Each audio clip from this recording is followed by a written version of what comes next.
मेरे प्यारे बच्चों, आप सभी को नमस्कार। क्या हाल है आप सभी के? उम्मीद है आप ठीक ठाक होंगे, मस्त होंगे, बढ़िया होंगे, तंदुरुस्त होंगे, जबरदस्त होंगे। योगेश कुमार, राहुल मीना, शिवदास जी, गौरव कुमार जी, नेहा मिश्रा जी, योगेंद्र यादव भाई, सजल साहू, अजय साहू, नहीं अजय के नाम आगे कुछ था, मैं साहू ऐसे पड़ गया। तो मेरे प्यारे बच्चों, आप सभी को नमस्कार, आप सभी का स्वागत है इस सेशन में। आज हम जो पढ़ने जा रहे हैं, जी आपकी जय हो, मेरी नहीं आपकी जय हो। आज हम जो मेरे बच्चे पढ़ने जा रहे हैं वो बहुत ही खतरनाक टॉपिक है, लेकिन इतना प्यार से पढ़ेंगे, इतना समझदारी से पढ़ेंगे कि ऐसे मक्खन की तरह यहाँ आएगा और मन में बस जाएगा, जिंदगी भर नहीं भूलोगे। तो मेरे बच्चे, आज हमारा जो टॉपिक है उसकी हेडिंग आप डाल दीजिए नंबर सिस्टम। देखिए, यूनिट डिजिट हुआ, डेसिमल हुआ, ये नंबर सिस्टम के टुकड़े कहे जाते हैं, लेकिन नंबर सिस्टम नहीं होता, ये अपने आप में एक चैप्टर होते हैं, है ना। लेकिन आज हम जो बात करने जा रहे हैं मेरे बच्चे, वो प्रॉपर नंबर सिस्टम की बात कर रहे हैं। और नंबर सिस्टम में भी हम स्पेसिफिक नंबर की बात कर रहे हैं। आज हम मेरे बच्चे जो बात कर रहे हैं वो नंबर की बात कर रहे हैं, हिंदी में जिसे हम संख्या कहते हैं। देखिए यार, कोई भी संख्या जो होती है ना, सिस्टम यानी प्रणाली को बाद में समझेंगे। सिस्टम का मतलब होता है अरेंजमेंट के तरीके, इसको बाद में लेटर ऑन पढ़ेंगे। लेकिन अभी हम पढ़ रहे हैं संख्या प्रणाली, मतलब सिर्फ संख्या के बारे में, है ना। तो मेरे बच्चे, कोई भी अगर संख्या लोगे, कोई भी नंबर आप लोगे, तो उसकी दो वैल्यूज होती हैं। एक वैल्यू होती है फेस वैल्यू और दूसरी होती है मेरे बच्चे प्लेस वैल्यू। एक होती है मेरे प्यारे बच्चों फेस वैल्यू और एक होती है मेरे प्यारे बच्चों प्लेस वैल्यू। एक फेस वैल्यू और एक प्लेस वैल्यू।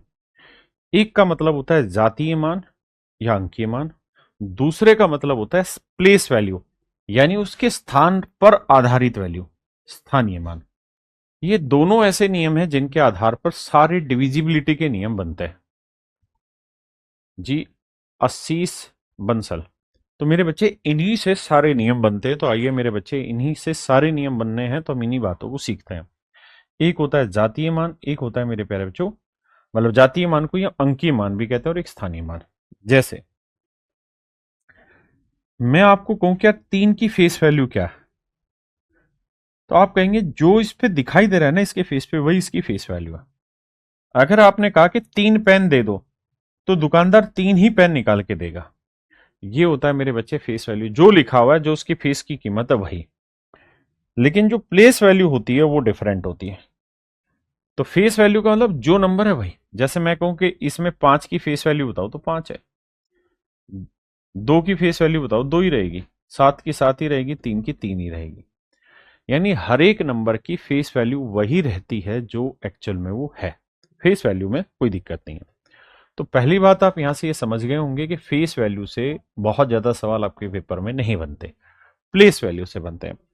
अब आते हैं स्थानीय मान पे। तो मेरे बच्चे, प्लेस वैल्यू का मतलब होता है उसके स्थान के हिसाब से। मान लीजिए मैंने कोई नंबर लिखा 589367 4। तो मेरे बच्चे, ये इसके प्लेस होते हैं, इसे हम कहते हैं यूनिट डिजिट, इकाई का स्थान। बोलते हैं हम इसे इकाई अंक है, इकाई का अंक, यूनिट डिजिट, इकाई का अंक। जो अगला होता है मेरे बच्चे, इसको हम बोलते हैं दहाई का अंक। आराम से पढ़ना भाई, कोई जल्दबाजी नहीं है। और मेरी हर क्लास को ना रिकॉर्डेड फॉर्म में पढ़ा करो, ताकि आपका समय बचे। और 3x की स्पीड पे पढ़िए, कोई दिक्कत ही नहीं है। दहाई का अंक, इसे हम बोलते हैं टेंथ डिजिट, टेंथ डिजिट। अब थोड़ा फास्ट लिखूंगा। अगले को हम बोलते हैं मेरे बच्चे सैकड़े का अंक, सैकड़े का अंक, हंड्रेड डिजिट, हंड्रेड डिजिट, यानी सैकड़े का अंक। इसके बाद जो आता है मेरे प्यारे बच्चों, ये आता है हजारवां अंक या हजारवां स्थान, इसे बोलते हैं thousand place. Thousand place, spelling पे मत जाना, थोड़ी बहुत गलती हो सकती है। फिर ये 10,000वां, ये लाखवां, ये 10 लाखवां। तो मेरे प्यारे बच्चों ये रहती है आपकी प्लेस वैल्यू। क्या रहती है? Place value. अब अगर मैं इसे प्लेस वैल्यू को ब्रेक करके लिखना चाहूं तो मान लीजिए मैंने कोई नंबर लिखा आपको 5478, तो इस नंबर को प्लेस वैल्यू की फॉर्म में ब्रेक करके लिखेंगे तो ये होगा 1 × 8। इस नंबर को लिखेंगे 10 × 7। इस नंबर को लिखेंगे 100 × 4। और इस नंबर को लिखेंगे 1000 × 5। ये मेरे दोस्तों कहानी होगी प्लेस वैल्यू की, है ना। ये हम कहेंगे इकाई का अंक। इकाई का मतलब एक है। ये है मेरे बच्चे दाहिक अंक, यानी 10 से गुना हो रहा है। ये 100वां अंक है तो 100 से गुना हो रहा है, मतलब 100 डिजिट। ये 1000 डिजिट यानी 1000वां अंक, तो 1000 से गुना हो रहा है। इनको गुना करोगे तो 5000 जमा 400 5400 जमा 70 5470 जमा 8 5478 मेरी वैल्यू बनेगी। क्या मेरी बात समझ पाए? बहुत बढ़िया। दूसरी बात, अगर मैं आपको कहूं कि यार ये कोई नंबर है ए बी सी, इसे प्लेस वैल्यू की फॉर्म में लिख के दिखाइए, तो आप कहेंगे देखिए ये यूनिट डिजिट है तो 1 × C जमा, ये दहाई का अंक है 10th डिजिट तो 10 गुना भी, और ये सैकड़े का अंक है तो मेरे बच्चे 100 × A। हाँ जी,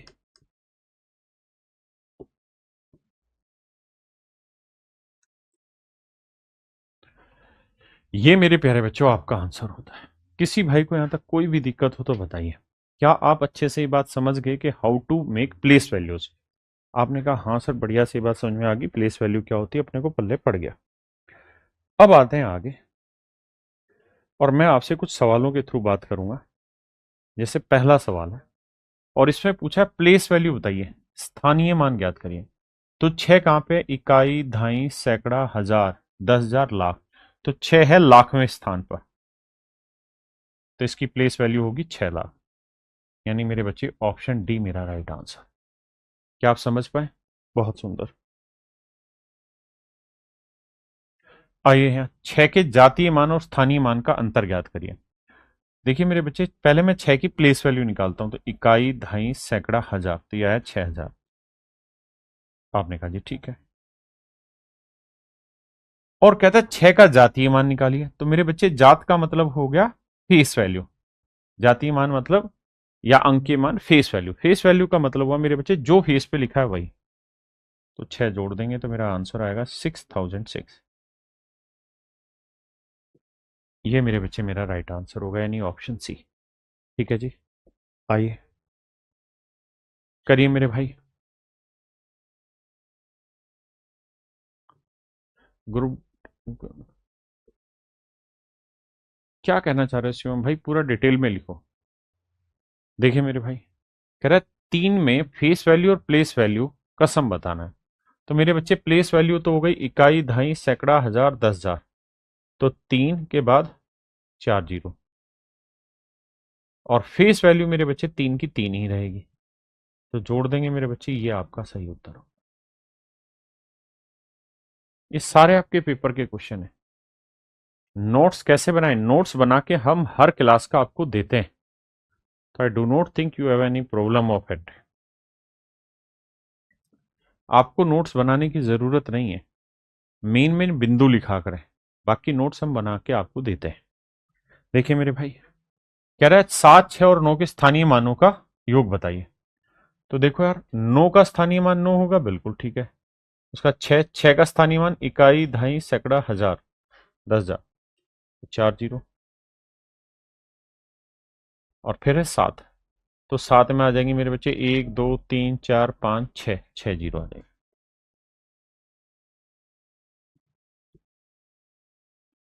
अब इनकी सेटिंग करके जोड़ना है, तो जोड़ोगे तो 9 आएगा आखिरी में, फिर 3 जीरो आएंगी, फिर 6 आएगा और फिर 1 जीरो, फिर जोड़ोगे तो ये मेरा आंसर आएगा। घबराना नहीं, ये थोड़ा आगे आएगा, ये इधर आएगा, ये अब समझ गए होंगे। ठीक है जी, 706 के बाद 3 जीरो, ऑप्शन सी मेरा राइट आंसर। हाँ जी, और मेरी तरह नहीं करना, ये तो मैं समझा रहा हूं, आपने तो सीधा सीधा सवाल चूज करना ऊपर से। सवाल में कह रहे 2 बार 3 आया हुआ है कि स्थानीय मान के बीच का अंतर ज्ञात करिए। तो एक बार तो 3 आया हुआ है यहां, तो ये 3 लिख देते हैं। इसका कितने हैं, 1 2 3 4 5 6 7, ये हो गया जी। और एक बार 3 आया मेरे बच्चे यहां, तो 300। कह रहे जी अंतर बताओ, तो मेरे बच्चे 0 आएगा 10 में 3 गया 7, यानी आखिरी में 700 आएगा और वो एक ही जगह, तो ऑप्शन ए मेरा राइट आंसर। वो कटी रात मैंने खेतों में तू आई नहीं। सर हम एशिया के सबसे बड़े गांव से हूं, एक बार आइए ना हमारे यहाँ, अतुल कुमार राय जी। एशिया का सबसे बड़ा गांव कौन सा गांव है आपका, बताना। ये तो जीएस का भी क्वेश्चन हो गया। देखिए मेरे भाई, कहते हैं 3 के स्थानीय मान और जातीय मान के बीच का क्या अंतर है। देखो यार, 3 का प्लेस वैल्यू तो यही हुआ 3, उसके बाद 3 0, और इसकी फेस वैल्यू 3 ही रहेगी। 10 में 3 गया 7, यह आया मेरे बच्चे 9 9 2, 2997 मेरे बच्चे मेरा राइट आंसर। 2997 मेरे प्यारे बच्चों मेरा सही उत्तर है। हाँ है ना, ऑप्शन सी। ये मुझे लगता है आप खुद करेंगे होमवर्क आपका। अब आते हैं मेरे बच्चे टाइप 2 पर। टाइप 2 में क्या है कि हमें थोड़ी डिजिट की पहचान होनी चाहिए। कैसे, समझिएगा, बहुत जरूरी और मोटी बात बता रहा हूं, ध्यान से देखिएगा मेरे बच्चे। अगर सवाल में ये कहे कि यार एक अंक की सबसे छोटी संख्या निकाल के बताइए, तो मेरे बच्चे एक अंक की सबसे छोटी संख्या होगी 1, और एक अंक की सबसे बड़ी संख्या बताइए, मैक्सिमम वाला बड़े से बड़ा, तो बड़ी संख्या होगी 9। ठीक है जी। 2 अंकों की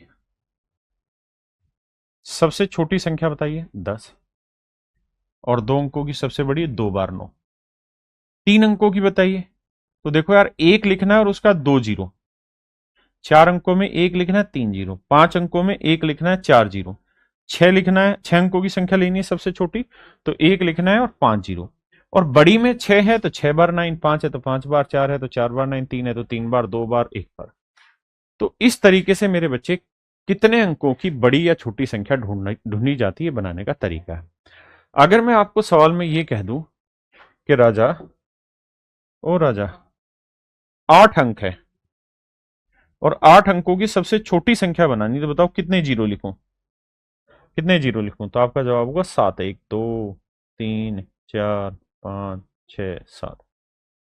और 8 अंकों की सबसे बड़ी संख्या पूछूं तो कितने 9 लिखने होंगे, 1 2 3 4 5 6 7 8। तो ये मेरे प्यारे बच्चों मेरा राइट आंसर होगा। ये मेरे नन्हे मुन्ने प्यारे बच्चों मेरा सही उत्तर होगा। क्या किसी भाई को यहां तक कोई दिक्कत है, नहीं आई।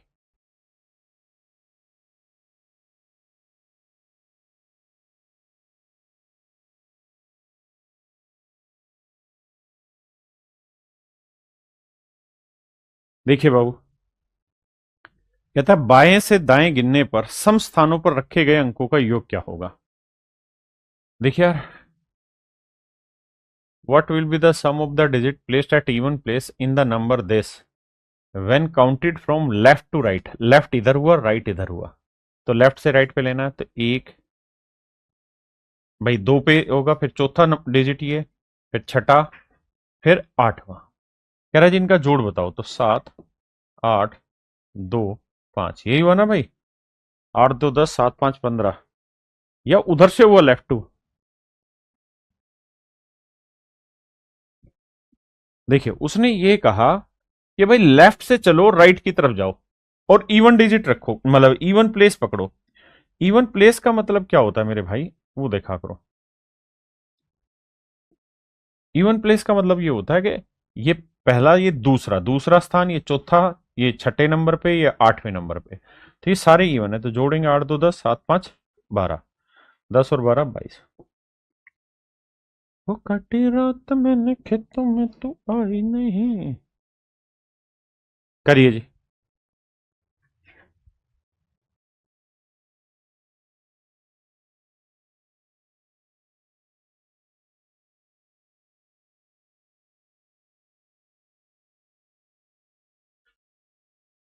कहता है यार इन अंकों से बनी 5 अंकों की सबसे छोटी संख्या बताइए क्या होगी। देखो यार 5 अंकों की सबसे छोटी संख्या बनानी होगी तो मुझे एक बात बताना कि 10 बड़ा है या 100 बड़ा है कि 200 बड़ा है कि 300 बड़ा है। तो आपका जवाब होगा जिसका ये वाला डिजिट जितना बड़ा होगा नंबर उतना ही बड़ा होता जाएगा, है ना। अगर मैं यहाँ 199 कर दूं यहाँ 200 और फिर भी पूछो कौन बड़ा तो ये बड़ा, क्योंकि पहला डिजिट बड़ा होना चाहिए। और अगर आपको छोटा बनाना है ना तो पहला डिजिट सबसे छोटा होना चाहिए। तो मेरे बच्चे इनमें सबसे छोटा डिजिट क्या है, 0। लेकिन अगर 0 शुरुआत में लगा दोगे और मैं ऐसे लिखूं तो ये एक ही अंक की संख्या बोली जाएगी, दो की नहीं। तो यानी ये तय है कि 0 पहले नहीं आएगा। 0 के बाद सबसे छोटा क्या है, 2, तो 2 पहले लिखो। ठीक है जी। अब फिर उससे छोटा लिखो 0, फिर 2 के बाद 3 लिखो, 3 के बाद 4 लिखो, फिर 5 लिखो। हाँ है ना। यानी जब इधर सर को ना तो छोटे छोटे नंबर लिखते चले जाना तभी वो छोटी होगी। सर मैं यूपी के लंका से हूं। अच्छा भाई, तो 20,345 मेरे बच्चे मेरा राइट आंसर। ऑप्शन डी, ये आपके पेपर के क्वेश्चन है।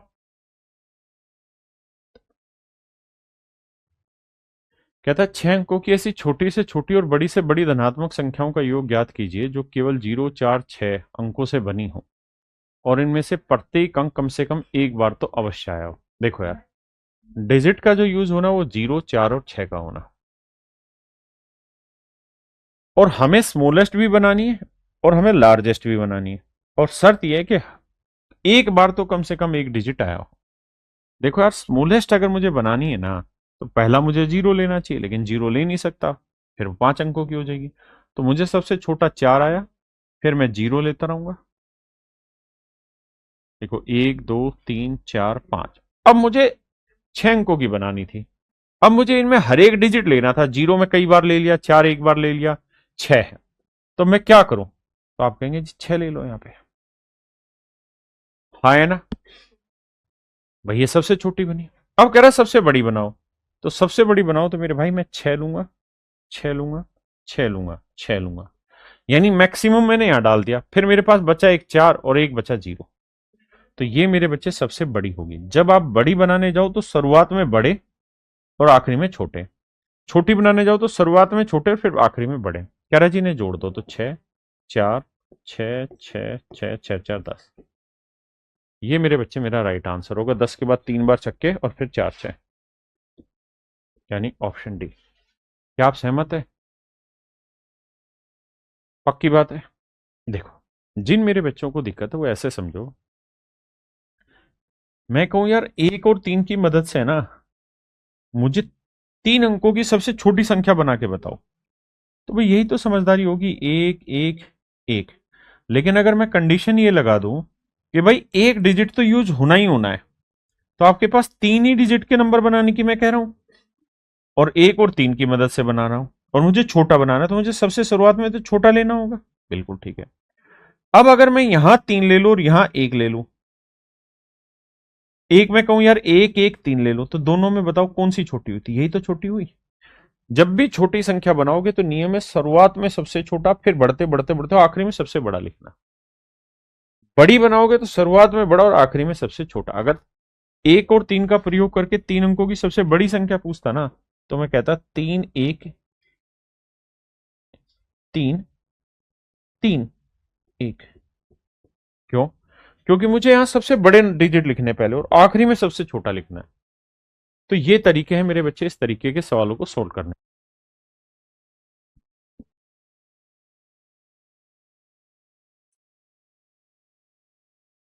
कह रहा है 6 अंकों की सबसे बड़ी, तो 6 अंकों की सबसे बड़ी हो जाएगी मेरे बच्चे 6 × 9।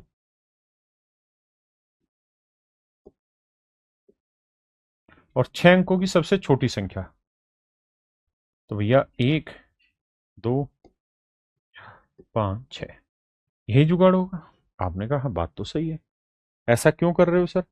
ऐसा करने के पीछे रीजन ये है कि मुझे 6 अंकों की सबसे छोटी संख्या लेनी है और 6 अंकों की सबसे बड़ी संख्या लेनी है, तो ये तरीका है। और कह रहा है जी इनका अंतर बताना है। तो देखो यार 9 9 9 9 9, और 9 में एक गया मेरे बच्चे 8, 8 के बाद 9 9 सारे में, तो ऑप्शन डी। ये मेरे बच्चे मेरा राइट आंसर है, ऑप्शन डी।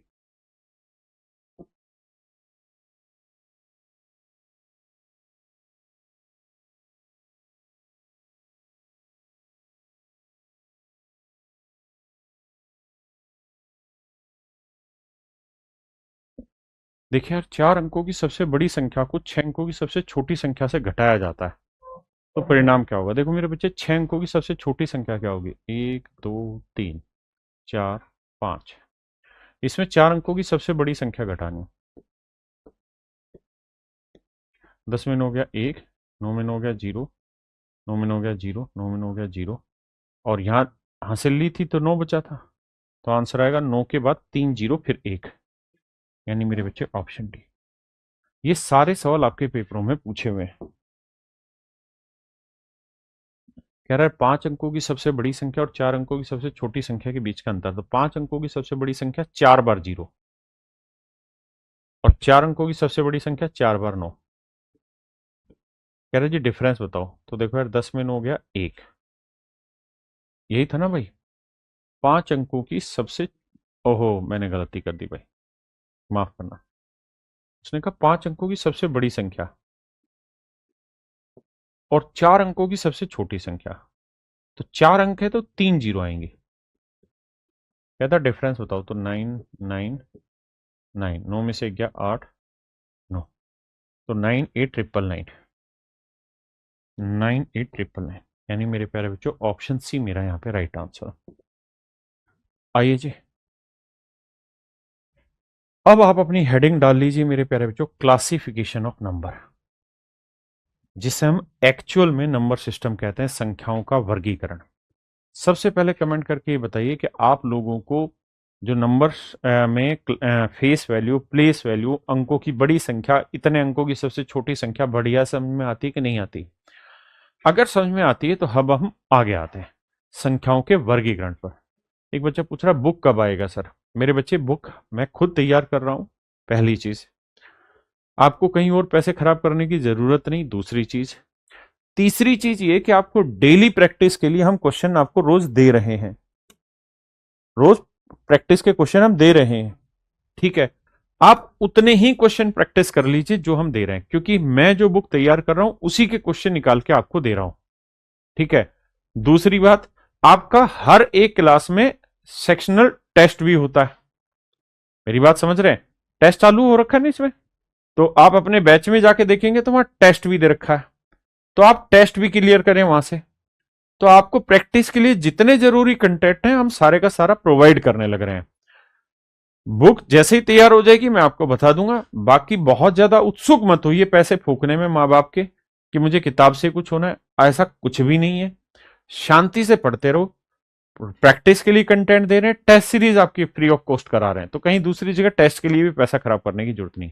अब आइए सवाल पर, क्लासिफिकेशन ऑफ नंबर, संख्याओं का वर्गीकरण। देखो मेरे बच्चे, आपने एक शब्द सुना होगा जिसे हम कहते हैं नंबर लाइन, हिंदी में कहते हैं संख्या रेखा। क्या बोलते हैं? नंबर लाइन, संख्या रेखा। एक ऐसी रेखा जिस पर हम नंबर लिखते हैं, बीचों बीच होता है जीरो, इधर हम लिखते हैं +1, इधर +2, इधर हम लिखते हैं +3, और इधर हम प्लस इंफिनिटी तक जाते हैं। इधर मेरे प्यारे बच्चों -1, -2, -3, और यहां मेरे बच्चे माइनस इंफिनिटी तक। ये रहता है मेरे प्यारे बच्चों नंबर लाइन। आपको कोई भी नंबर, अगर नंबर लाइन पे रिप्रेजेंट, मतलब कोई भी नंबर लेंगे जो नंबर लाइन पे रिप्रेजेंट हो सकता है, जैसे मान लीजिए मैंने आपको कहा कि यार 1.2 बताइए कहाँ आएगा, तो इसका मतलब ये होगा कि आप ये कहेंगे मुझे साथ साथ कि सर एक तो यहां आ गया, अब 1 से 2 के ना 10 टुकड़े कर दो, 1 2 3 4 5 6 7 8 9 10, इसमें जो दूसरा टुकड़ा होगा ना वो रिप्रेजेंट कर रहा होगा 1.2 को। भाई 1.2 का मतलब यही तो हुआ 1 जमा 0.2, 0.2 का मतलब हुआ बटे 10, डेसिमल हटाएंगे तो काटेंगे 1/5, मतलब एक तो पूरा, उसके बाद जो गैप है उसमें 5 टुकड़े कर देंगे, 1 से 2 तक 5 टुकड़े, 1 2 3 4 5, 5 टुकड़े हो गए। इसमें जो पहला टुकड़ा होगा ये रिप्रेजेंट करेगा 1.2 को। हाँ जी, इसी तरह से माइनस वाली चीजों को रिप्रेजेंट करेगा। क्लियर है? अब मेरे बच्चे आगे बात करते हैं। आपने एक चीज सुनी होगी जिसे हम बोलते हैं पाइथागोरस थ्योरम। तो पाइथागोरस थ्योरम क्या होती है आगे आप पढ़ेंगे जब बारी आएगी, अभी मैं हल्के से बताता हूं कि मेरे बच्चे इसे हम बेस मान रहे हैं, इसे मैं बी के नाम से डिनोट करूंगा अभी के लिए, हिंदी में इसे आधार कहते हैं। ये मेरे बच्चे लंब होता है, इंग्लिश में इसे परपेंडिकुलर कहते हैं।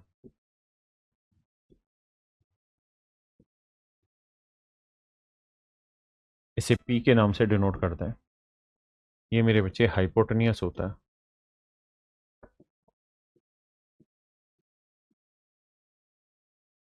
हिंदी में इसे कर्ण कहते हैं, और अपन इसे एच के नाम से डिनोट करें।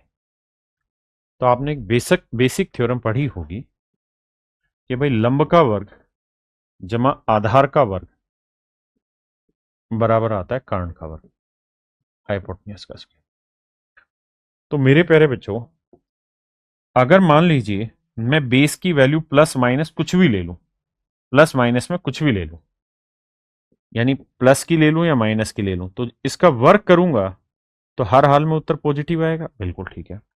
ऐसे ही मैं बेस बेस की ले ली तो परपेंडिकुलर की मैं कुछ भी ले लूं तो भी प्लस माइनस कुछ भी लूंगा तो मेरे बच्चे वर्क करोगे तो प्लस ही आएगा, और दो पॉजिटिव चीजों को जोड़ेंगे तो आंसर हमेशा पॉजिटिव आया। तो यह आया हाइपोटेन्यूज का स्क्वायर। तो हाइपोटेन्यूज की जो वैल्यू आई वो आई स्क्वायर रूट में प्लस। यहां से एक बात सीखने की है आपके लिए हमेशा के लिए कि सर हमेशा ही रूट के अंदर जो वैल्यू लिखी जाएगी ना वो हमेशा ही प्लस आएगी, और रूट के अंदर जब भी वैल्यू लिखी जाएगी तो प्लस आएगी। क्यों आएगी प्लस? क्योंकि वो इस तरीके से रूट बनता है, ये स्क्वायर इधर आके स्क्वायर रूट बनाता है, तो हमेशा ही ये वैल्यू पॉजिटिव आती है।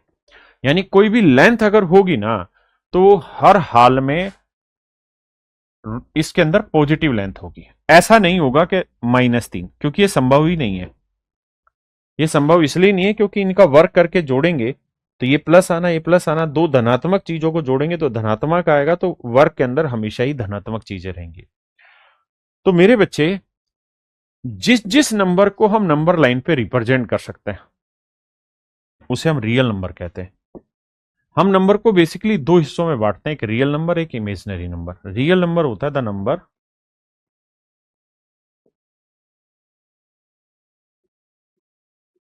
that can be placed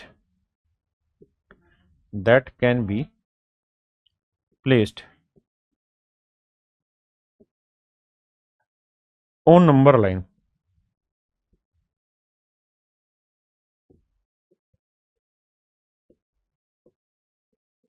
is called real number. Hindi में बोले तो जिस संख्या को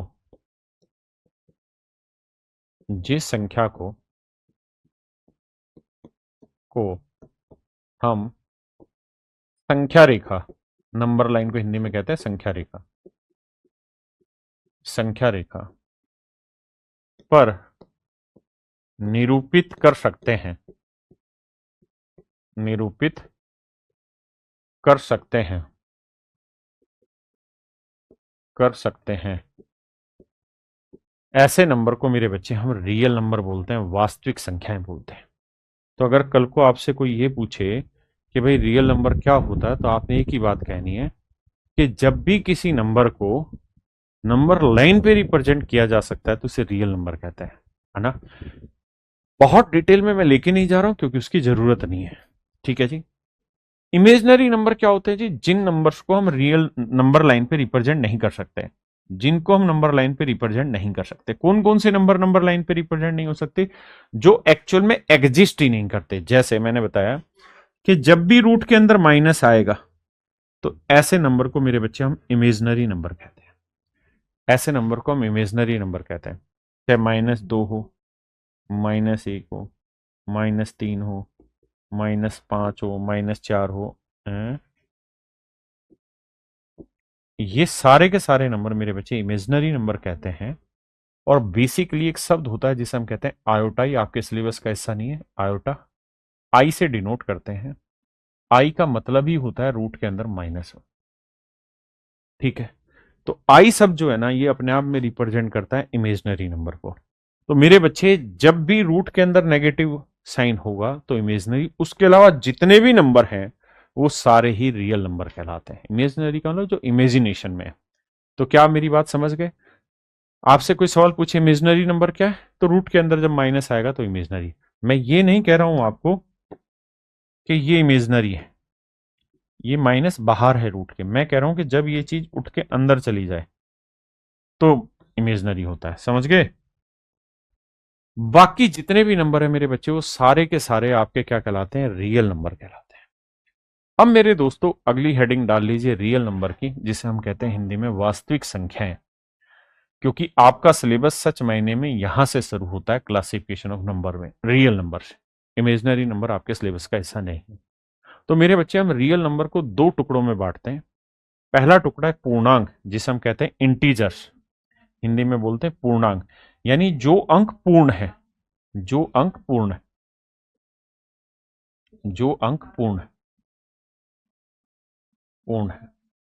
जैसे 1, 2, 0, -5, -7, -11, 39, ये सारे मेरे बच्चे क्या कहलाएंगे? पूर्णांक कहलाएंगे। अगर मैं आपको कहूं कि यार बताना 3/5 ये क्या है, तो आप कहेंगे पूर्णांक नहीं, पूर्ण अंक होना चाहिए। हाँ जी। और दूसरा तरीका बांटने का, मतलब रियल नंबर को हम इंटीजर और डेसिमल में बांटते हैं। डेसिमल का मतलब होता है दशमलव संख्या। दशमलव क्या होता है इसके बारे में पीछे मैं बता भी चुका हूं, जिनको नहीं पता दोबारा समझा देता हूं। यानी जब ऐसे लिखा होता है भाई 0.3, ये डेसिमल हो गया। 0.555555, ये सब डेसिमल हो गए।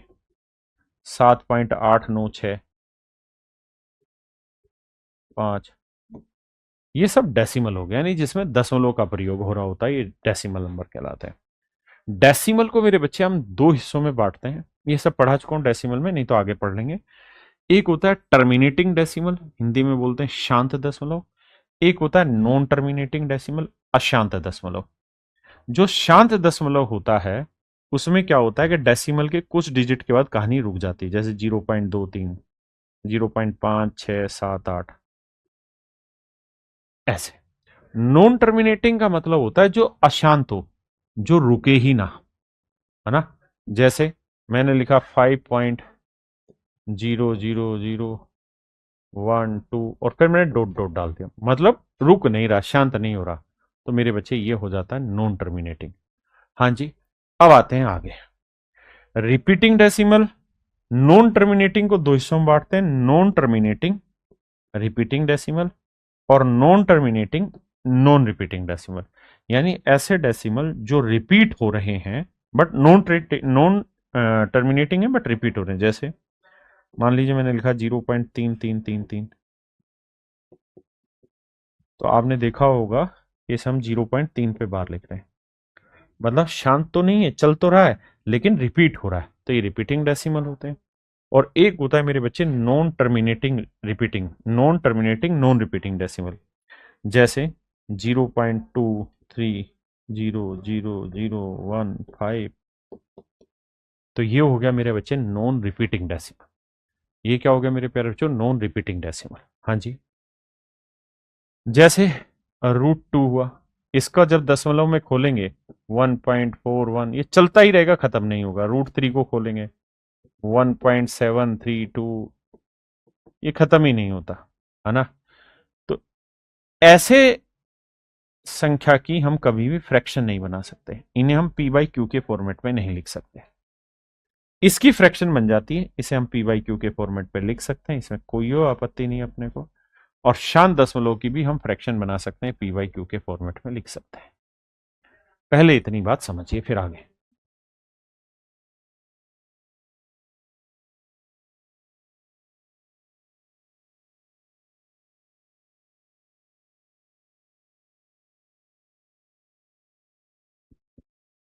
क्लियर है मेरे बच्चे? अब आते हैं रियल नंबर को एक और तरीके से बांटा जा सकता है। एक तो रियल नंबर को हमने बांटा इंटीजर और डेसिमल के फॉर्म में, ऐसे ही हम रियल नंबर को इस तरीके से बांट सकते हैं। मान लीजिए क्लास में लड़के बच्चे बैठे हुए हैं, तो उन्हें वर्गीकृत करने के कई तरीके हो सकते हैं। एक तो ये हो सकता है कि लड़कियां एक साइड बैठ जाओ, लड़के एक साइड बैठ जाओ। दूसरा, छोटी हाइट के बच्चे एक साइड बैठ जाओ, बड़ी हाइट के बच्चे एक साइड। तो अनेकों तरीके हो सकते हैं बांटने के। ऐसे ही नंबर्स को, रियल नंबर को बांटने के भी अनेकों तरीके हैं। मैंने एक तरीका बताया कि इंटीजर और डेसिमल। दूसरा तरीका बता रहा हूं मेरे बच्चे, हम रेशनल नंबर और इरेशनल नंबर, है ना, परिमेय संख्या। रेशनल नंबर का मतलब होता है परिमेय संख्या, ऐसी संख्या जिसे हम पी बाई क्यू के फॉर्म में लिख दें, जिसे हम पी बाई क्यू के फॉर्म में लिख दें, जहां पी और क्यू दोनों पूर्णांक हो, दोनों पूर्णांक हो, दोनों पूर्णांक हो, और क्यू कभी भी जीरो के बराबर ना हो। Q is not equal to zero. मेरी बात ध्यान से सुनिए। जहां पी और क्यू दोनों पूर्णांक हो, क्यू जीरो के बराबर ना हो, रेशनल नंबर परिमेय संख्या वही होती है जिसे हम फ्रैक्शन की फॉर्म में लिख सकते हैं। इरेशनल नंबर कौन से होते हैं? वे नंबर जिन्हें हम पी बाई क्यू के फॉर्मेट पे नहीं लिख सकते। आप कहेंगे कौन से नंबर नहीं लिखे जा सकते? तो ध्यान देखो, non terminating non repeating decimal को हम फ्रैक्शन की फॉर्म में नहीं लिख सकते। जिन्होंने डेसिमल नहीं पढ़ा होगा उनको थोड़ी दिक्कत आएगी। तो नॉन टर्मिनेटिंग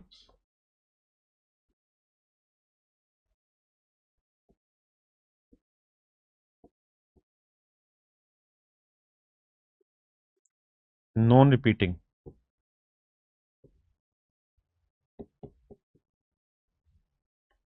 डेसिमल, अशांत, हिंदी में बोलते हैं इसे अशांत अनावर्ती दशमलव।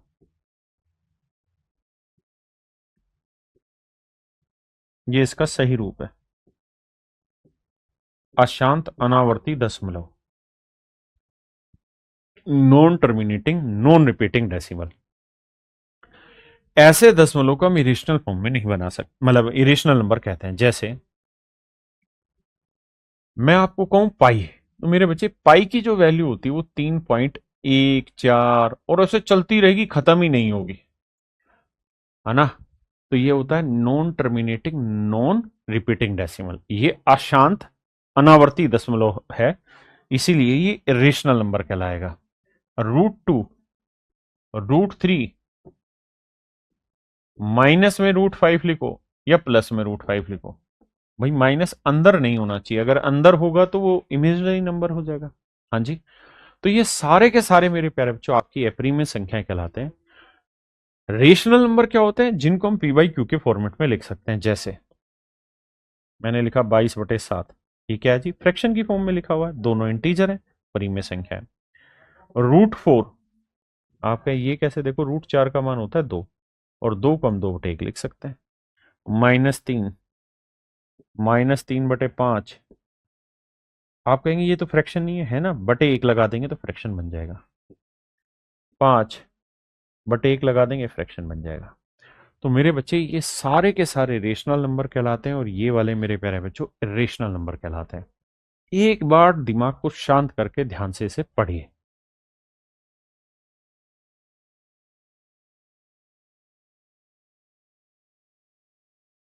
तो मेरे प्यारे बच्चों, मैंने यहां पे ये समझाने की कोशिश की है कि रियल नंबर को हम दो हिस्सों में बांट सकते हैं, एक रेशनल, एक इरेशनल। एक बच्चे को दिक्कत थी पाई से, तो मेरे बच्चे पाई की जो एग्जैक्ट वैल्यू है ना, वो 22/7 नहीं होती। हमेशा ध्यान रखना, ये पाई की लगभग वैल्यू होती है। एक्यूरेट वैल्यू तो ये है 3.14 वाली, इसलिए गलती मत करना। अब आते हैं थोड़ा आगे। तो मेरे बच्चे, हमने डेसिमल पढ़ा हुआ है या पढ़ेंगे, रेशनल मैंने समझा दिया क्या होता है, इरेशनल मैंने समझा दिया। अब आते हैं इंटीजर पे कि भाई पूर्णांक क्या होता है, इंटीजर क्या होता है। तो मेरे बच्चे, अब दोबारा से खींच के लाते हैं उस लाइन को, इस वाली चीज को।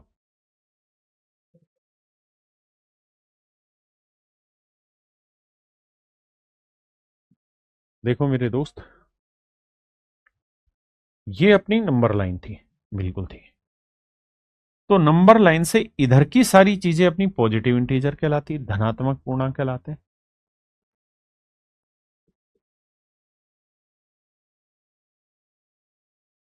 इधर के मेरे बच्चे नेगेटिव इंटीजर कहलाते हैं।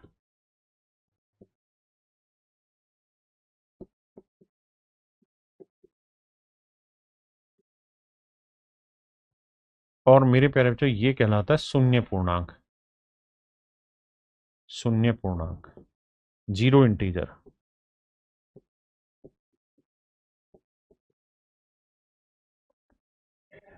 ठीक है जी। अब इसी चीज को लिख रहे हैं।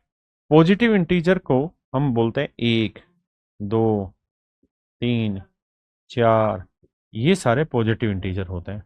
और मेरे बच्चे पॉजिटिव इंटीजर का ही एक नाम होता है प्राकृत संख्या। प्राकृतिक संख्याएं या प्राकृत संख्या, इंग्लिश में इसे बोलते हैं नेचुरल नंबर। यानी प्रकृति से अपने को हर चीज पॉजिटिव ही मिली है। प्रकृति से मेरे प्यारे बच्चों अपने को हर चीज पॉजिटिव ही मिली हुई है। नेगेटिव इंटीजर ऋणात्मक पूर्णांक। ऋणात्मक पूर्णांक में -1, -2, -3, -4। हाँ जी। फिर वो मेरे बच्चे जीरो इंटीजर शून्य पूर्णांक। तो शून्य अकेला जो होता है ना मेरे बच्चे, ये कहलाता है आपका शून्य पूर्णांक। शून्य अकेला जो रहता है मेरे बच्चे शून्य पूर्णांक कहलाता है। फिर आता है वो नंबर जो पॉजिटिव नहीं है।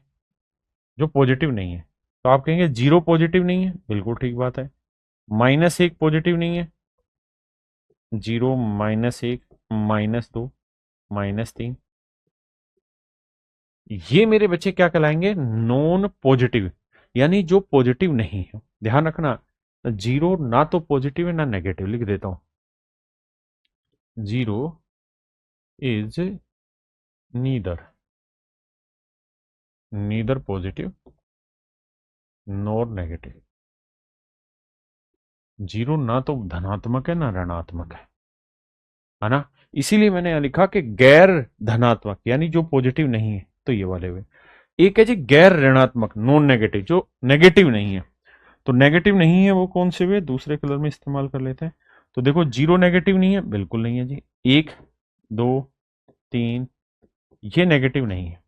तो मेरे बच्चे जो नॉन नेगेटिव है ना, इसको हम कहते हैं होल नंबर। इसी का एक दूसरा नाम होता है होल नंबर। हिंदी में कहते हैं पूर्ण संख्याएं।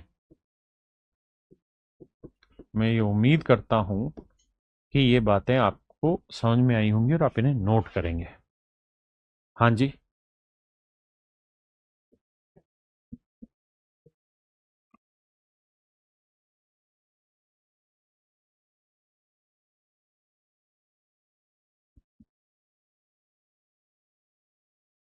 अब आते हैं मेरे बच्चे टुकड़े करते करते पॉजिटिव इंटीजर पे, धनात्मक पूर्णांक पे।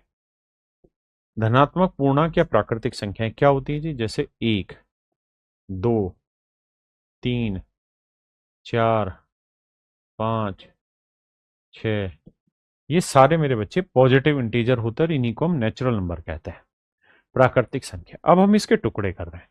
तो मेरे बच्चे पहला टुकड़ा है, उसको हम बोलते हैं इवन नंबर, सम संख्याएं। संख्या संख्या लिख दी है, सम संख्या लिखनी थी। ठीक है जी, क्या बोलेंगे इसे हम? सम संख्या।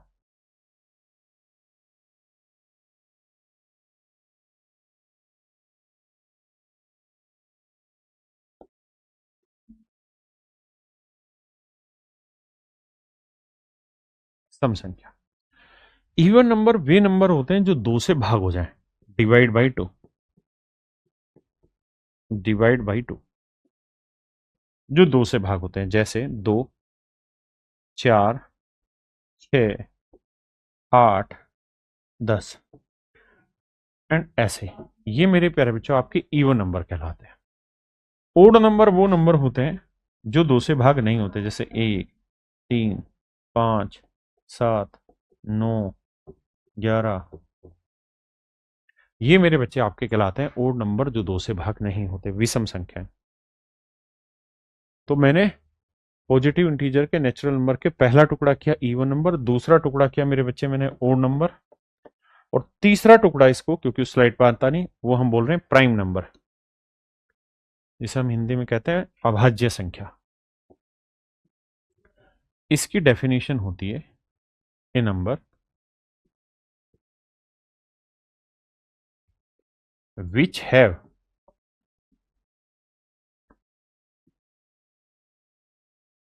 Only two different factors.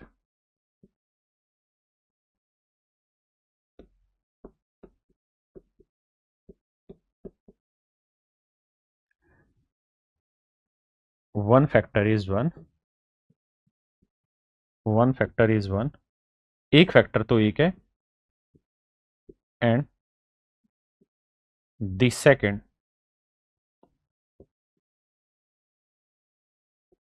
Is the number itself.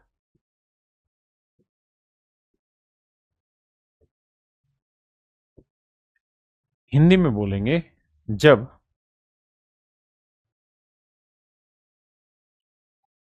ऐसी संख्या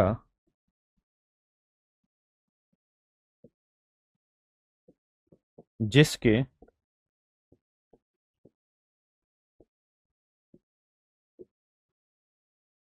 केवल और केवल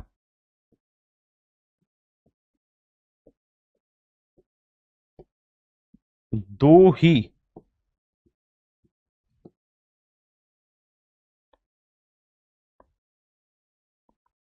दो अलग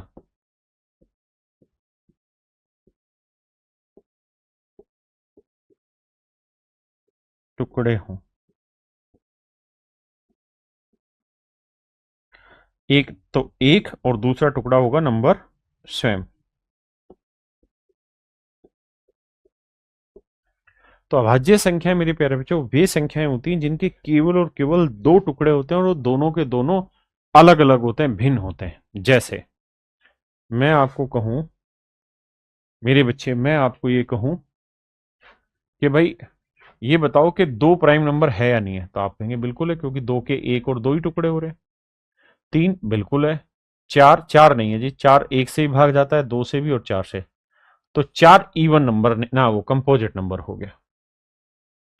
दो प्राइम नंबर हो गया, तीन प्राइम नंबर हो गया, पांच भी प्राइम नंबर है, छह कंपोजिट हो गया, सात प्राइम नंबर है, उसके बाद आठ भी कंपोजिट है, नौ भी कंपोजिट है। नौ क्यों? क्योंकि नौ के एक से भाग जाता है, तीन से भाग जाता है और नौ से भाग जाता है। तो प्राइम नंबर का मतलब होता है वे नंबर जिनके केवल और केवल दो ही टुकड़े और दोनों के दोनों अलग होने चाहिए। ठीक है जी। दूसरी बात, composite number, number which have more than, number which have more than two different factors. यानी एक ऐसी संख्या जिसके दो से अधिक, एक ऐसी संख्या जिसके दो से अधिक गुणनखंड हो। A number which have more than two different factors, एक ऐसी संख्या जिसके दो से अधिक गुणनखंड है, ऐसी संख्या को मेरे प्यारे बच्चों हम कहते हैं कंपोजिट नंबर। हाँ जी, जैसे मैंने लिखा चार, तो चार में एक से ही भाग जा रहा है, दो से भी, चार से, तो ये कंपोजिट होते हैं। मैं आपसे जानना चाहता हूं एक क्या है, तो आप कहेंगे कि एक के कितने टुकड़े बनते हैं? एक अकेला ही बनता है और तो कोई टुकड़े ही नहीं बनते। तो एक ना तो कंपोजिट की लिस्ट में आ रहा है, बेटा बंद कर देना इसको, और ना ही प्राइम नंबर की लिस्ट में आ रहा है। तो हमेशा के लिए बात लिख लेना, वन इज नीदर प्राइम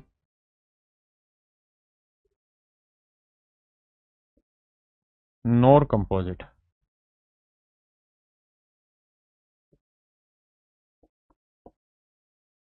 एक ना तो भाज्य है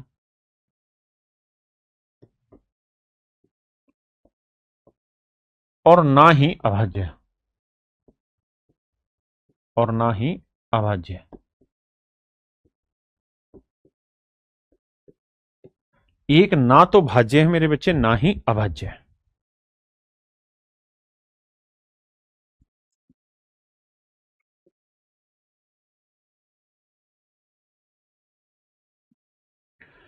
अब मेरे बच्चे हम क्या करते हैं कि प्राइम नंबर को समझने की पूरी डिटेल में कोशिश करते हैं। अभाज्य संख्या, अभी तक सारे टुकड़े आपने समझे, प्राइम, कंपोजिट, इवन, ओड।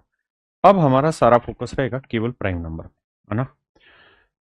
तो प्राइम नंबर, जैसे मैंने आपको बताया कि यार कौन कौन से प्राइम नंबर हैं, क्या पहचान है। तो सबसे छोटा जो प्राइम नंबर होता है मेरे बच्चे, 2, फिर 3, फिर 5, फिर 7, है ना। धीरे धीरे करके बोलते रहना जो जो प्राइम नंबर आपको याद आ रहा है। फिर 11, फिर 13, फिर 17, फिर 19, फिर मेरे बच्चे 23, फिर 29, 31, 37, 37 के बाद 41, 41 के बाद 43, 43 के बाद 47। ये सारे प्राइम नंबर हैं। 1 से 50 तक की लिस्ट को चेक करके बताइए कि मेरे बच्चे इसमें कोई दिक्कत तो नहीं है यहां तक।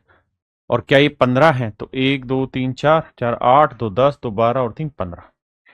तो एक बात ध्यान रखने की है, और वो ये कि मेरे बच्चे 1 से 50 तक 15 प्राइम नंबर होते हैं, 1 से 20 तक 8 प्राइम नंबर होते हैं, और 1 से 10 तक 4 प्राइम नंबर होते हैं। इस लिस्ट को बहुत बढ़िया से याद कर लेना। अब आगे की बात समझते हैं। अब मेरे बच्चे, मैं इससे आगे कहानी लेके जा रहा हूं, कहां पर?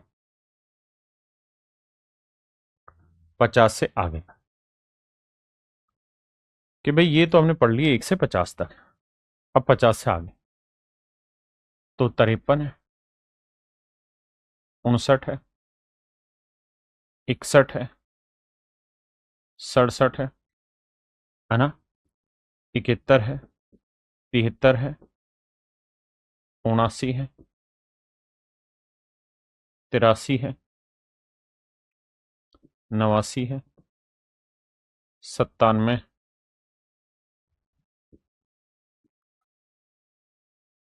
ये मेरे बच्चे प्राइम नंबर है 50 से लेके 100 तक। एक बार लिस्ट चेक करो, अगर कोई मन में डाउट है तो तुरंत कमेंट करो ताकि मैं समझाऊं।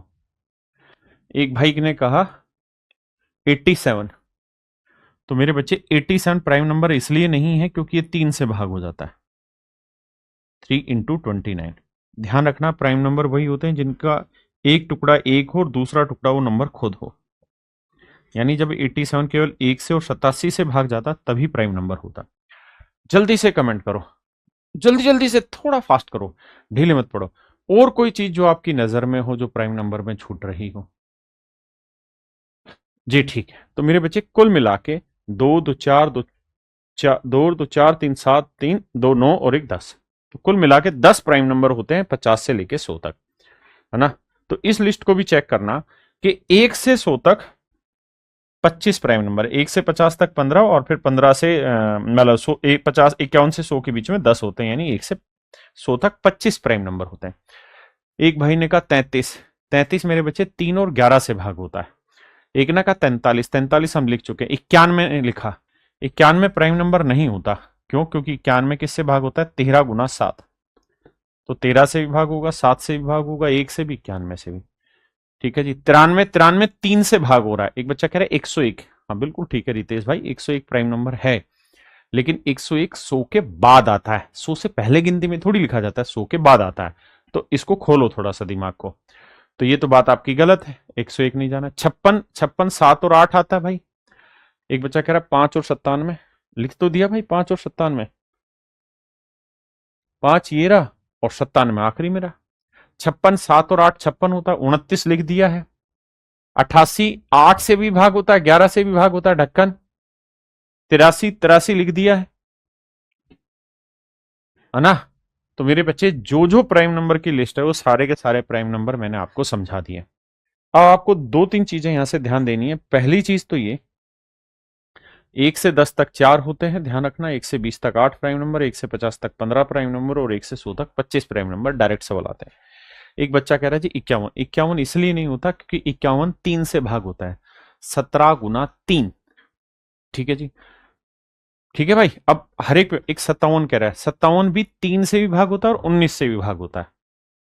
अब आप एक ही चीज बार बार रिपीट करो, एक ढक्कन करा 98, 98 दो से भाग नहीं होता, अरे उल्लू। तो 1 से 50 तक कितने प्राइम नंबर होते हैं जी? 15। और 1 से 100 तक कितने प्राइम नंबर होते हैं मेरे बच्चे? 25। अब प्राइम नंबर के भी टुकड़े होते हैं मेरे बच्चे। अब मेरे प्यारे बच्चों, प्राइम नंबर के भी टुकड़े होते हैं। कैसे?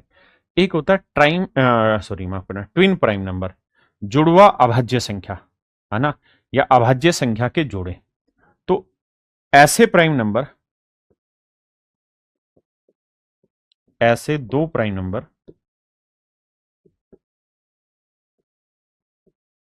ऐसे दो प्राइम नंबर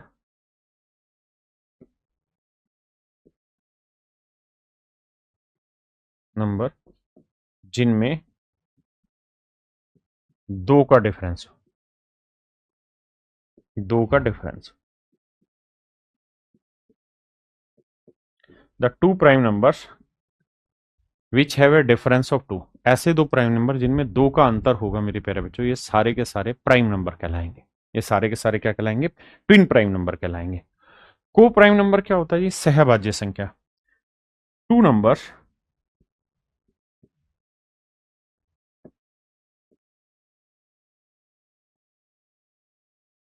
whose HCF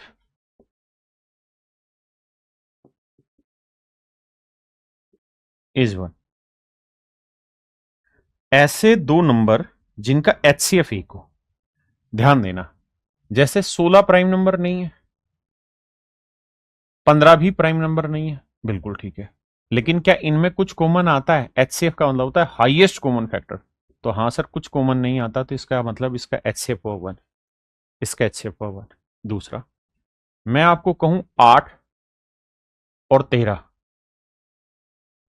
ये कंपोजिट है, ये प्राइम है, क्या इनमें कुछ कॉमन आ रहा है? नहीं, मतलब इनका HCF क्या हुआ? 1, तो ये भी को प्राइम नंबर है। मैं कह दूं 3 और एक कह दूं मैं 7, ये दोनों ही प्राइम नंबर है, तो प्राइम नंबर है तो कुछ कॉमन आएगा नहीं, तो इसका मतलब इनका भी HCF क्या है? 1।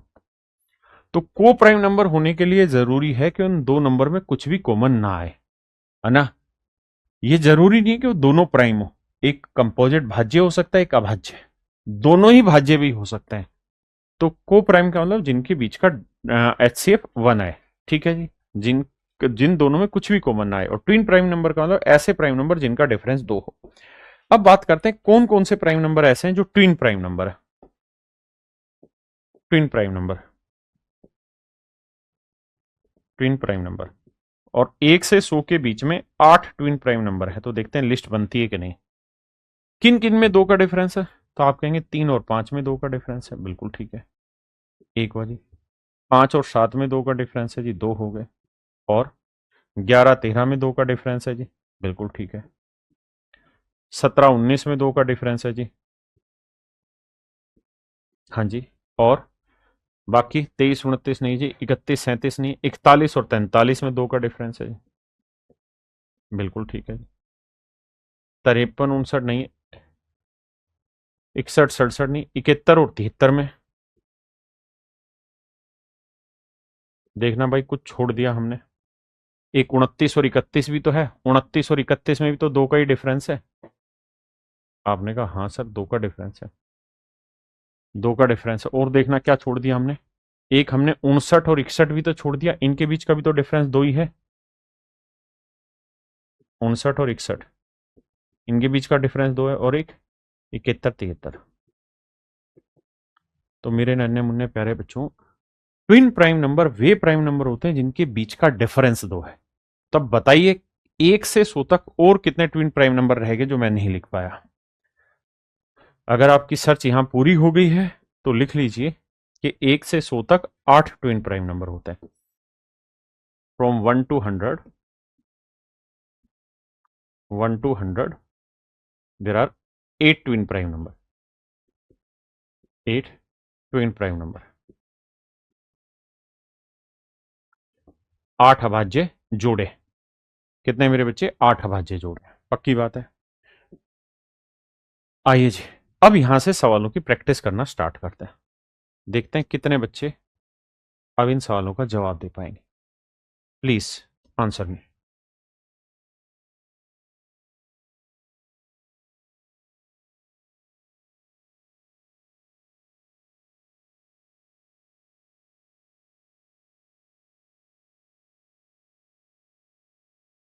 देखिए मेरे भाई, सवाल में कह रहा है, यही कर लेते हैं। पहला क्वेश्चन है, निम्नलिखित कथनों पर विचार करिए, consider the following statement. Every natural number is a real number.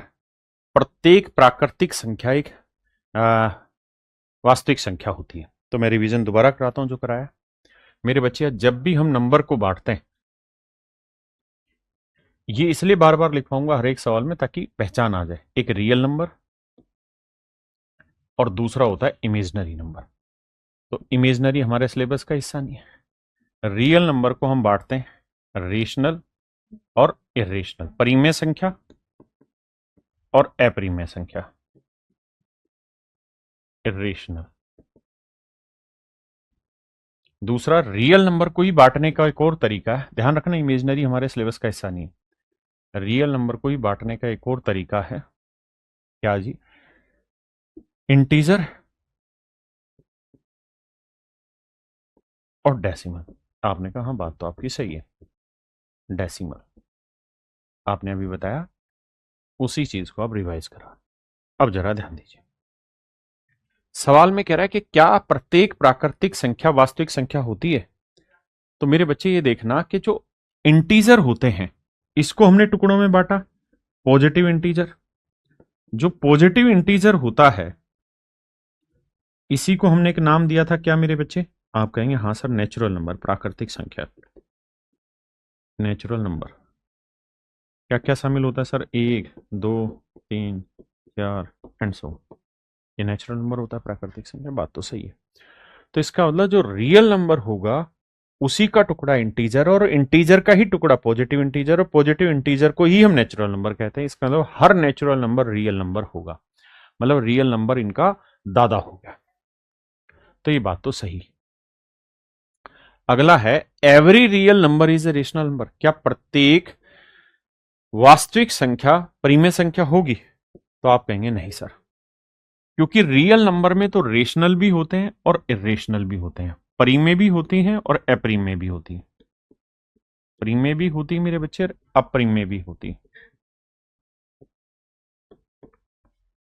दोनों चीजें होती, परिमेय भी और अपरिमेय भी। अब कहानी ये है मेरे बच्चे, अगर परिमेय में दोनों चीजें हैं शामिल, रेशनल और इरेशनल दोनों चीजें शामिल हैं, तो हमें ये समझना पड़ेगा अब यहां से कि हर रेशनल नंबर रियल नंबर है। ये बात तो ठीक है, लेकिन हर रियल नंबर रेशनल नहीं है, क्योंकि हर एक रियल नंबर रेशनल नहीं हुआ, इरेशनल भी होगा उसमें कुछ ऐसा। तो सेकंड स्टेटमेंट मेरे बच्चे गलत है। आगे आते हैं, every integer is a real number. प्रत्येक पूर्णांक जो होगा वो रियल नंबर होगा। ये बात भी गलत है, क्योंकि हर एक इंटीजर रियल नंबर नहीं है, बल्कि रियल नंबर में इंटीजर भी एक टुकड़ा है और डेसिमल भी एक टुकड़ा है। तो रियल नंबर के ये टुकड़े हैं, ना कि इंटीजर का रियल नंबर है। तो ये स्टेटमेंट भी गलत है। Every rational number is a real number, ये बात भी गलत है। नहीं, ये ठीक है, every rational number is a real number. कहता है प्रत्येक प्रत्येक परिमेय संख्या, प्रत्येक परिमेय संख्या, नहीं ये भी ठीक है, every integer is a real number, ये बात ठीक है। प्रत्येक पूर्णांक परिमेय संख्या, बिल्कुल ठीक है। यहां आते, every rational number is a real number, ये बात भी ठीक है। क्यों? क्योंकि हर एक रेशनल रियल होगा और हर एक इंटीजर भी रियल होगा। तो मेरे बच्चे, यहां से हमें पता चला कि केवल दो स्टेटमेंट गलत है, तो 1, 3, 4 तीनों स्टेटमेंट ठीक है। यानी ऑप्शन बी मेरे बच्चे मेरा राइट आंसर है। ये सब आपके पेपर के क्वेश्चन है। बताइए जी।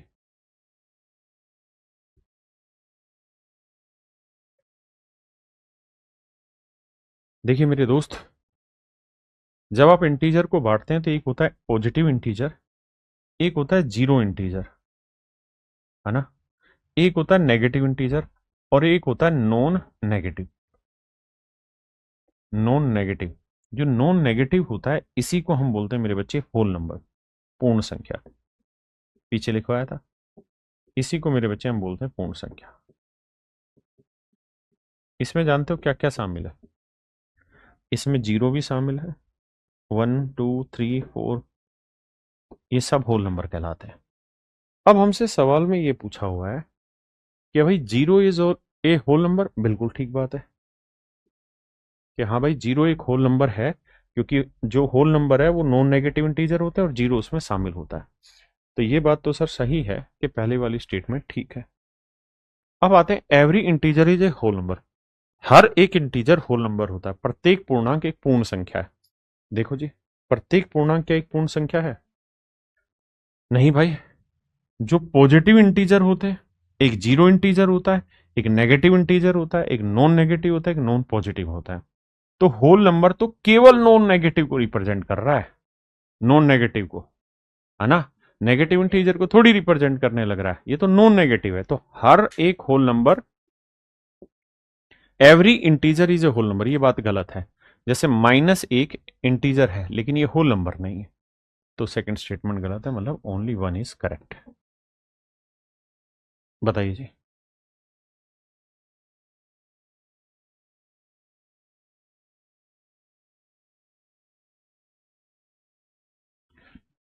देखिए मेरे बच्चे, सवाल में पूछ रहा है कि every composite number is a natural number. जब आपको याद होगा कि हमने टुकड़े किए अभी, तो मैंने लिखा कि नो ना पॉजिटिव इंटीजर यहां लिखा, है ना, पॉजिटिव इंटीजर लिखा। पॉजिटिव इंटीजर यानी धनात्मक पूर्णांक, और इसी को मैंने लिखा नेचुरल नंबर। नेचुरल नंबर, इसी को नेचुरल नंबर लिखा, प्राकृतिक संख्या। हमने लिखा 1 2 3 4 5 6 एंड सो। तो मेरे बच्चे इसी के हमने टुकड़े बनाए, क्या इवन या ओड, प्राइम और कंपोजिट। इसी के टुकड़े बनाए मेरे बच्चे हमने, प्राइम और कंपोजिट नंबर। क्या मेरी बात समझ पाए? यानी हम पॉजिटिव इंटीजर के ही टुकड़े करते हैं, प्राइम नंबर और कंपोजिट नंबर, है ना। तो इसका मतलब हम ये कह सकते हैं कि अगर जीरो आ रहा है, तो जीरो तो इस लिस्ट में है ही नहीं, तो हम लिखेंगे zero is neither prime nor composite. Neither prime nor composite. Zero जो है ना तो प्राइम है ना ही मेरे बच्चे कंपोजिट है। जीरो जो है ना तो भाज्य संख्या कही जाएगी ना ही अभाज्य संख्या कही जाएगी। तो इस लिहाज से देखिए तो every composite number is a natural number. तो भाई जो भी कंपोजिट नंबर होगा वो इन प्राकृतिक संख्या का ही तो टुकड़ा होगा, बिल्कुल ठीक बात है। तो उस हिसाब से देखें तो ये स्टेटमेंट बिल्कुल ठीक है कि हर कंपोजिट नंबर एक नेचुरल नंबर होगा। दूसरा है कि क्या हर एक होल नंबर नेचुरल नंबर होगा? नहीं। क्यों भाई? इसलिए नहीं होगा क्योंकि हर एक होल नंबर में जीरो भी शामिल होता है, और जीरो नेचुरल नंबर नहीं होता। तो मेरे बच्चे सेकंड स्टेटमेंट गलत है, यानी ओनली फर्स्ट स्टेटमेंट यहां करेक्ट है। चलिए मेरे प्यारे बच्चों, आज के लिए फिर इतना ही रखते हैं। आप सभी को नमस्कार, धन्यवाद, thank you, have a nice day to everyone. Thank you मेरे बच्चे, थैंक यू।